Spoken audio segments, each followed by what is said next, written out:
চলুন আজ রাজ্য সরকারের আন্তর্জাতিক যোগ দিবসের এই নতুন নির্দেশিকা নিয়ে একটু বিস্তারিত আলোচনা করা যাক।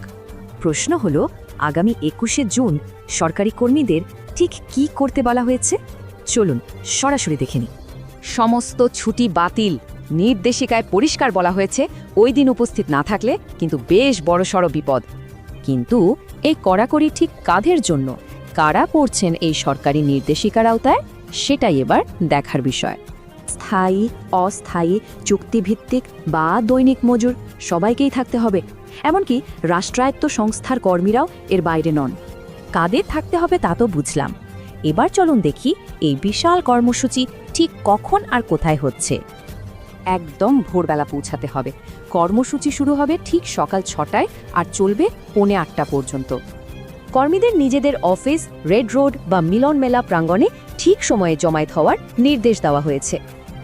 এত কড়াকড়ি তো হলো, কিন্তু রাজ্য জুড়ে দিনটি আসলে কিভাবে উদযাপন করা হবে চলুন তা দেখে নিই। ১৪ই জুন নির্দেশিকাটি জারি হয়, আর মূল নজর কাটছে ২০ ও ২১শে জুনের বিশেষ সব আয়োজন।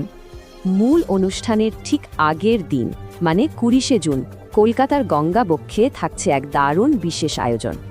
সবচেয়ে অবাক করা ব্যাপার হলো, গঙ্গায় অন্তত ৫০০টি নৌকা একসঙ্গে জড়ো হবে, যা সত্যিই একেবারে নজিরবিহীন।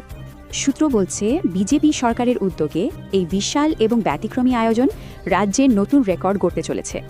সরকারি কর্মীদের নিয়ে এই নজিরবিহীন জমায়েত ভবিষ্যতে অন্যান্য সরকারি কর্মসূচির জন্য কি নতুন কোনো মানদণ্ড গড়বে?